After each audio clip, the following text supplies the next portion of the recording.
Hello friends समस्त मोर नमस्कार जय जगन्नाथ बंधुगण ज्योतिष शास्त्र अनुसार 12 गोटी राशि रही ग्रह मानकर चलन कारण राशि मानक उपरे यार प्रभाव पड़ी थाए जहाँ फल व्यक्ति कठिन परिश्रम करी विफल हुए किंतु किछि क्षेत्र में व्यक्ति कम परिश्रम करी सफलता हासिल करिथाए। आज ठारू महादेवंक कृपा किछि राशि उपरे पड़वा जाउछ। एमानकर भाग्य चमकिबाकू जाउछि। आसंतु जानिबा विस्तार भावे। कन्या राशि आपणकर एबे जहाँ इच्छा एवं ताहा करिपारिबे। आपण निजर धैर्य धरी रखंतु कारण नुआ कार्यालय में आपण को काम करने को पड़िपारे। एठारे आपण निजर दक्षतार प्रदर्शन करिवे।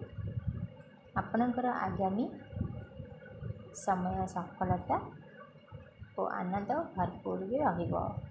समाज रे मान सम्मान वृद्धि पाइब जहाद्वारा लोके आपणकर राय मागिबे। तुला राशि जानी रखंतु आपणकर मानसिक और शारीरिक स्वास्थ्य भल रहिबो।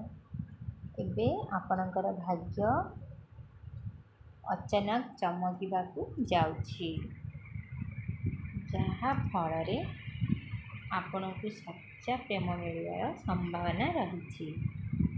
आपण उपरे महादेवंक कृपा दृष्टि रहिबो। मन प्रसन्न रहिबो।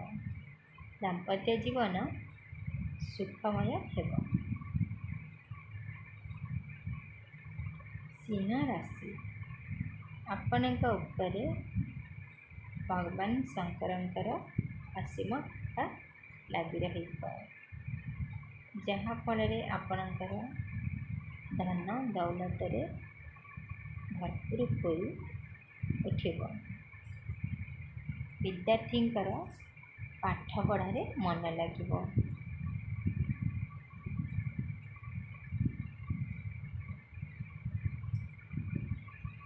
अटक थिबा काम पूर्ण हो जहाँ फल आपणकर मन प्रसन्न रहिब।